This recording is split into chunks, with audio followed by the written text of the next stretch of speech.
राम राम जी। कुरुक्षेत्र तो सही सही चलते हुए गुरु नानक देव जी गंगा किनारे पहुँचे।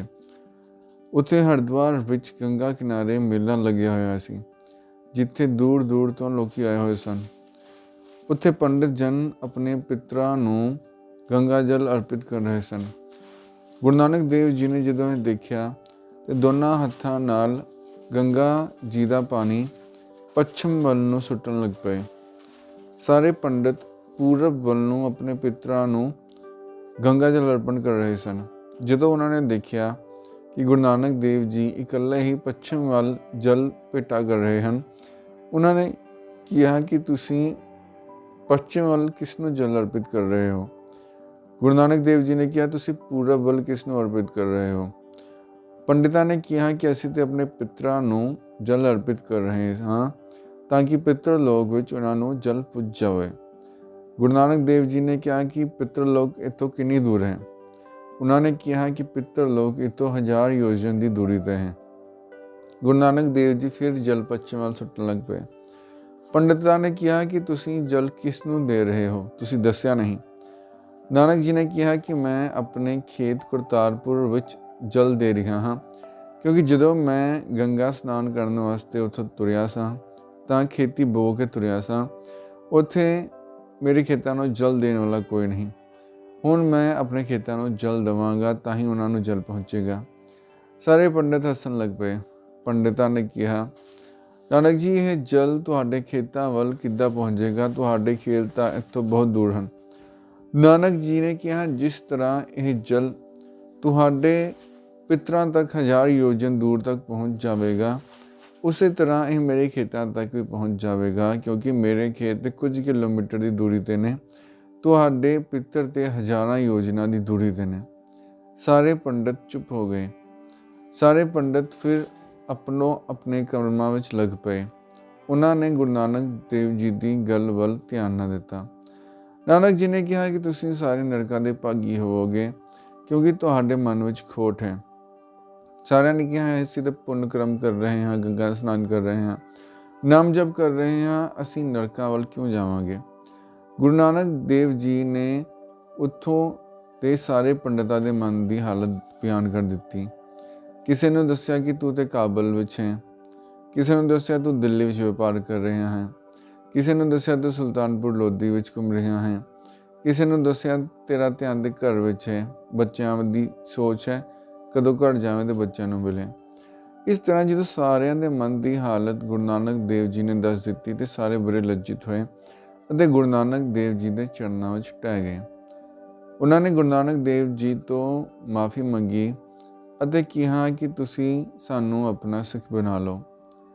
ਨਾਨਕ ਜੀ ਨੇ ਕਿਹਾ ਕਿ ਅਸੀਂ ਤੁਹਾਨੂੰ ਆਪਣਾ ਸਿੱਖ ਤਾਂ ਹੀ ਬਣਾਵਾਂਗੇ ਜੇ ਤੁਸੀਂ ਆਪਣੇ ਮਨ ਵਿੱਚੋਂ ਇਹ ਪਖੰਡ ਨੂੰ ਤਿਆਗ ਕੇ ਪਰਮਾਤਮਾ ਦੇ ਨਾਮ ਜਪਣ ਦੀ ਪ੍ਰੇਰਨਾ ਲਓਗੇ।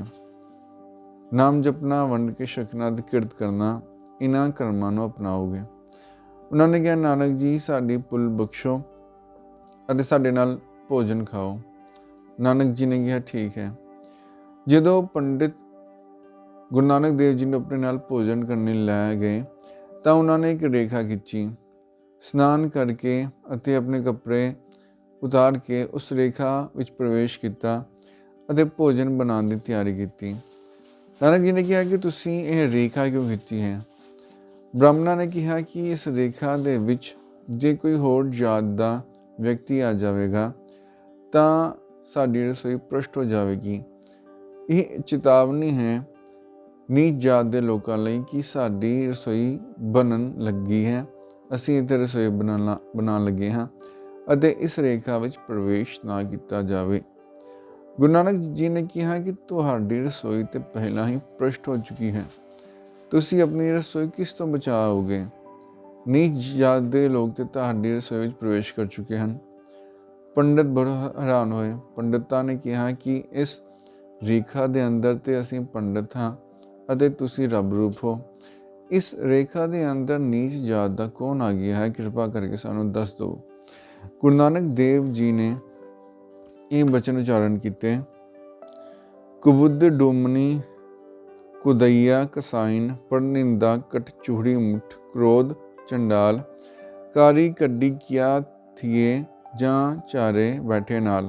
ਭਾਵ ਤੁਹਾਡੇ ਨਾਲ ਜਦ ਖੋਟੀ ਮਤ ਰੂਪ ਮਿਰਾਸਨ ਹੈ, ਹਿੰਸਾ ਰੂਪ ਕਸਾਇਨ ਹੈ, ਪ੍ਰਾਈ ਨਿੰਦਾ ਰੂਪ ਚੂੜੀ ਹੈ ਅਤੇ ਕ੍ਰੋਧ ਰੂਪ ਚੂੜਾ ਹੈ, ਜਦ ਤੁਹਾਡੀਆਂ ਲਕੀਰਾਂ ਕੱਢੀਆਂ ਕਿਸ ਕੰਮ ਜੇ ਹੀ ਚਾਰੇ ਨੀਚ ਤੁਹਾਡੇ ਨਾਲ ਬੈਠੇ ਹਨ।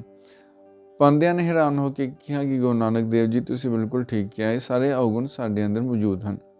ਹੁਣ ਦੱਸੋ ਕਿ ਸਾਡੀ ਰਸੋਈ ਸੁੱਚੀ ਕਿਵੇਂ ਹੋਵੇ। ਨਾਨਕ ਜੀ ਨੇ ਕਿਹਾ, ਸੱਚ ਸੰਜਮ ਕਰਨ ਨਿਕਾਰਾ ਨਾਮਨ ਨਾਉ ਜਪੇਹੀ, ਨਾਨਕ ਅੱਗੇ ਉੱਤਮ ਸਈ ਜੀ ਪਾਪਾ ਪੰਦਨਾ ਦੇ। ਭਾਵ ਜੋ ਸੱਚ ਸੰਜਮ ਕਰਨ ਦੀਆਂ ਕਾਰਾਂ ਅਤੇ ਇਸ਼ਨਾਨ ਨਾਮ ਜਪਣਾ ਕਰਦੇ ਹਨ ਅਤੇ ਦਰਗਾਹ ਵਿੱਚ ਵੀ ਉਹੀ ਉੱਤਮ ਗਿਣੇ ਜਾਣਗੇ ਜਿਹੜੇ ਇੱਥੇ ਪਾਪਾਂ ਦੇ ਰਸਤੇ ਪੈਰ ਨਹੀਂ ਪਾਉਣਗੇ। ਗੁਰੂ ਨਾਨਕ ਦੇਵ ਜੀ ਦਾ ਉੱਤਮ ਬਚਨ ਸੁਣ ਕੇ ਭੋਜਨ ਛਕ ਕੇ ਉਹਨਾਂ ਬ੍ਰਾਹਮਣਾਂ ਨੇ ਕਿਹਾ ਕਿ ਗੁਰੂ ਜੀ ਹੁਣ ਸਾਨੂੰ ਆਪਣਾ ਸਿੱਖ ਬਣਾ ਲਓ। ਨਾਨਕ ਜੀ ਨੇ ਕਿਹਾ ਕਿ ਤੁਹਾਡੇ ਬਹੁਤ ਸਾਰੇ ਖੋਟੇ ਕਰਮ ਨੇ, ਤੁਹਾਡੀ ਬੁੱਧੀ ਪਾਖੰਡਾਂ ਵਿੱਚ ਬਹੁਤ ਰੁਚੀ ਪਈ ਹੈ।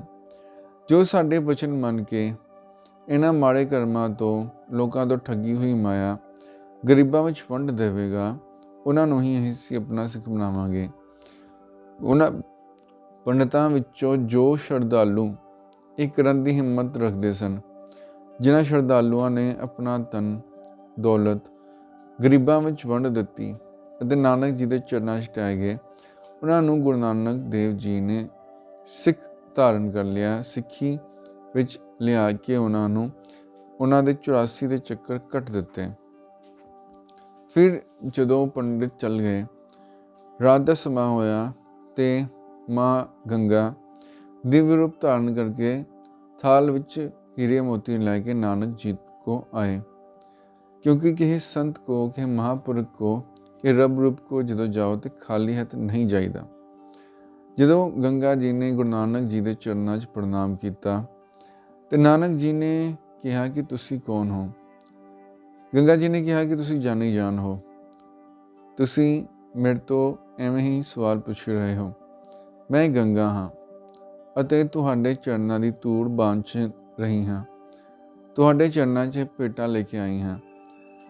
ਨਾਨਕ ਜੀ ਨੇ ਕਿਹਾ ਕਿ ਇਸ ਭੇਟ ਦੀ ਸਾਨੂੰ ਕੋਈ ਜ਼ਰੂਰਤ ਨਹੀਂ ਹੈ, ਤੁਸੀਂ ਇਸ ਭੇਟ ਦਾ ਲੰਗਰ ਬਣਵਾ ਕੇ ਸਾਧੂ ਸੰਤਾਂ ਨੂੰ ਛਕਾ ਦਿਓ। ਗੰਗਾ ਜੀ ਨੇ ਕਿਹਾ ਕਿ ਮੈਂ ਇੱਕ ਪ੍ਰਾਰਥਨਾ ਲੈ ਕੇ ਤੁਹਾਡੇ ਚਰਨਾਂ ਵਿੱਚ ਆਈ ਹਾਂ। ਨਾਨਕ ਜੀ ਨੇ ਕਿਹਾ ਦੱਸੋ। ਗੰਗਾ ਜੀ ਨੇ ਕਿਹਾ ਕਿ ਕਲਯੁਗ ਵਿੱਚ ਲੋਕ ਬਹੁਤ ਪਾਪੀ ਹਨ ਅਤੇ ਮੇਰੇ ਵਿੱਚ ਇਸ਼ਨਾਨ ਕਰਕੇ ਆਪਣੇ ਪਾਪ ਮੈਨੂੰ ਦੇ ਜਾਂਦੇ ਹਨ। ਮੈਂ ਇਹਨਾਂ ਪਾਪਾਂ ਨੂੰ ਲੈ ਕੇ ਬਹੁਤ ਦੁਖੀ ਹਾਂ, ਦੱਸੋ ਮੇਰਾ ਨਿਸਤਾਰਾ ਕਿਵੇਂ ਹੋਏ। ਨਾਨਕ ਜੀ ਨੇ ਕਿਹਾ ਕਿ ਇਹ ਸੱਚੀ ਗੱਲ ਹੈ ਕਿ ਸਤਯੁਗ ਵਿੱਚ ਲੋਕ ਚੰਗੇ ਕਰਮਾਂ ਵਿੱਚ ਲੱਗੇ ਸਨ।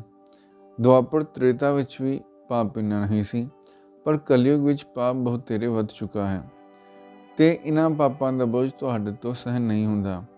ਪਰੰਤੂ ਜਦੋਂ ਕੋਈ ਪਰਮਾਤਮਾ ਦਾ ਪਿਆਰਾ ਭਗਤ, ਪਰਮਾਤਮਾ ਦਾ ਨਾਮ ਜਪ ਕਰਨ ਵਾਲਾ ਤੁਹਾਡੇ ਵਿੱਚ ਇਸ਼ਨਾਨ ਕਰੇਗਾ, ਉਸ ਦੇ ਚਰਨਾਂ ਦੀ ਧੂੜ ਨਾਲ ਤੁਹਾਡੇ ਪਾਪਾਂ ਦਾ ਨਾਸ਼ ਹੋ ਜਾਵੇਗਾ। ਗੰਗਾ ਜੀ ਬਹੁਤ ਪ੍ਰਸੰਨ ਹੋਏ। ਫਿਰ ਨਾਨਕ ਜੀ ਨੇ ਕਿਹਾ ਕਿ ਤੁਸੀਂ ਜਾਓ ਤੇ ਕੱਲ ਇਸੇ ਕਿਨਾਰੇ ਤੁਸੀਂ ਭੰਡਾਰਾ ਕਰਾ ਦੇਣਾ, ਜੋ ਮਾਇਆ ਤੁਸੀਂ ਲੈ ਕੇ ਆਏ ਹੋ। ਅਸੀਂ ਉਹ ਭੰਡਾਰਾ ਛਕਾਂਗੇ ਅਤੇ ਤੁਹਾਡੀ ਭੇਟ ਨੂੰ ਗ੍ਰਹਿਣ ਕਰਾਂਗੇ। ਗੰਗਾ ਜੀ ਨੇ ਉਵੇਂ ਹੀ ਕੀਤਾ। ਅਗਲੇ ਦਿਨ ਇੱਕ ਛੋਟੀ ਬਾਲਿਕਾ ਦਾ ਰੂਪ ਧਾਰਨ ਕਰਕੇ ਗੰਗਾ ਕਿਨਾਰੇ ਇੱਕ ਬਹੁਤ ਵਿਸ਼ਾਲ ਭੰਡਾਰਾ ਲਗਾਇਆ। ਉਸ ਭੰਡਾਰੇ ਵਿੱਚ ਗੰਗਾ ਜੀ ਨੇ ਦੇਵੀ ਦੇਵਤਿਆਂ ਨੂੰ ਵੀ ਨਿਮੰਤਰਣ ਦਿੱਤਾ ਸੀ। ਦੇਵੀ ਦੇਵਤੇ ਵੀ ਇਨਸਾਨੀ ਰੂਪ ਧਾਰ ਕੇ ਉਸ ਭੰਡਾਰੇ ਵਿੱਚ ਸੰਮਿਲਿਤ ਹੋਏ ਅਤੇ ਹੋਰ ਹਰਿਦੁਆਰ ਦੇ ਕਾਫੀ ਸਾਧੂ ਸੰਤ ਪੰਡਿਤ, ਉੱਥੋਂ ਦੇ ਸਥਾਨਕ ਲੋਕੀ, ਯਾਤਰੀ ਸਾਰੇ ਹੀ ਗੰਗਾ ਜੀ ਦੇ ਭੰਡਾਰੇ ਵਿੱਚ ਭੋਜਨ ਛਕ ਰਹੇ ਸਨ।